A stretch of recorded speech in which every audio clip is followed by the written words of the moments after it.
अब आता है पार्ट 2। अब पार्ट 2 है इपिंग का। Griffin the invisible man. Griffin जो है द इनविजिबल मैन अपने आप को बचाने के लिए लंदन के क्राउडेड एरिया से बाहर आना चाहता था। तो ही टुक अ ट्रेन। क्या? He took a train to small village Epping. कहाँ जाने के लिए? इपिंग। याद रखेंगे आप कि वो लंदन से कहाँ गया? Epping. He rented to home at a inn. वो उन्होंने क्या करा, वहाँ पे इन में 2 रूम्स लिए, और जैसे कि वो काफ़ी अनयूजुअल दिख रहा था तो इसी के चक्कर में विंटर भी थे और विजिटर्स वहाँ पे रेयर ही आते।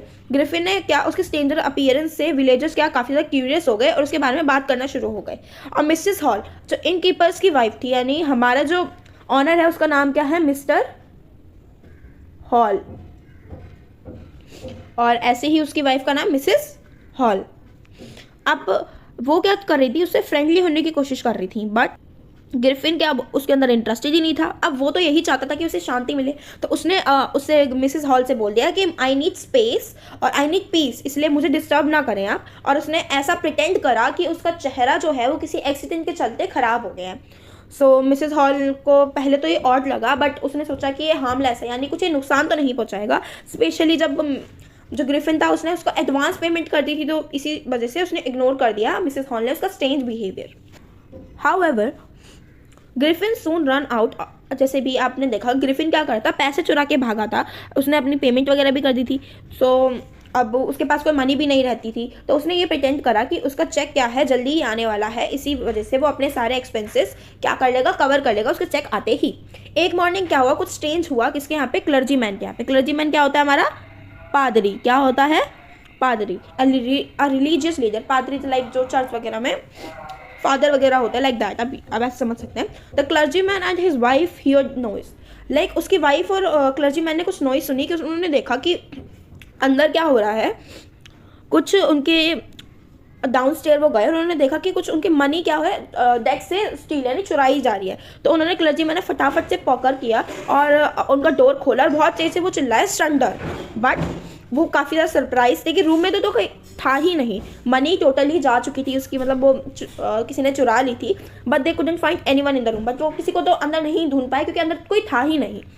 सो इस बार क्लर्जी मैन काफ़ी ज़्यादा कन्फ्यूज हो गए। Later that morning mister Hall and her husband notice Griffin room. अब मॉर्निंग में क्या उन्होंने नोटिस करा कि ग्रिफिन का जो रूम था वो ओपन था, लेकिन वो जल्दी अपना रूम ओपन नहीं करता, उसका रूम हमेशा लॉक्ड रहता। तो उन्होंने डिसाइड करा वो अंदर जाके इन्वेस्टिगेशन करेंगे।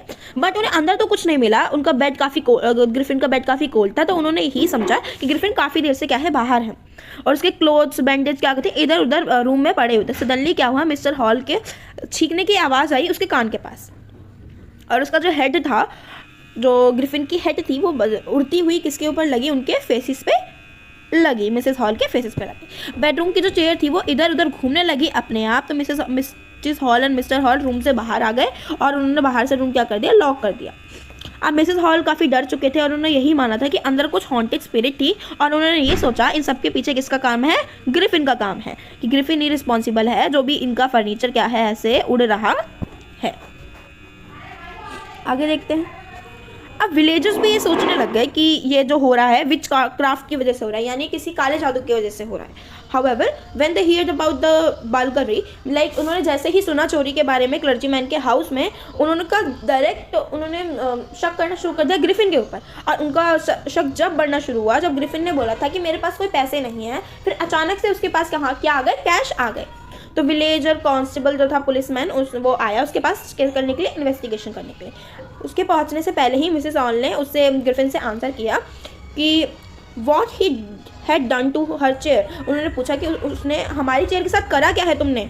सो उसके बाद how he had left a locked room. उन्होंने बोला कि हमने तो रूम लॉक छोड़ा था। तो ग्रिफिन जो था काफ़ी ज़्यादा बैड टेम्पर था, शॉर्ट टेम्पर था, यानी उसको बहुत जल्दी गुस्सा आ जाता था, अच्छा पर्सन भी नहीं था। तो उसने काफ़ी तेज से शाउट करके बोला, you don't understand who I am, I will show you. तुम्हें नहीं पता मैं कौन हूँ, मैं तुम्हें दिखाता हूँ मैं कौन हूँ। He then removed his bandage, fake whiskers, spectacles and nose, और वह अपने सारे जितने भी कपड़े थे उन्होंने उतारना शुरू कर दिए और उसने रिवील कर दिया कि वो क्या है, एक इनविजिबल मैन है। मिसेस जेफर जो कांस्टेबल था वहाँ पे पहुँचा, वो शॉक्ड हो गया कि मैं ऐसे पर्सन को कैसे अरेस्ट करूँ जिसका हेड ही नहीं है। तो जेफर जो था वो उसको तो अपनी ड्यूटी करनी थी, तो वो ट्राई करने लगा अरेस्ट करने के लिए किसको, ग्रिफिन को। तो ग्रिफिन ने क्या करा, जल्दी जल्दी अपने सारे कपड़े उतारे और वो कम्प्लीटली इनविजिबल हो गया। तो वो कैसे तैसे करके इन द एंड जेफर ने काफ़ी कंफ्यूज हो गया और ग्रिफिन ईजिली अपने सारे कपड़े उतार के वहाँ से भागने में कामयाब हो गया। किसी को नहीं पता कि वो कहाँ गया और वो सारी चीज़ें क्या हो गई, लेफ्ट हो गई, यानी सारे लोग कंफ्यूज और फ्रिटेंड रह गए।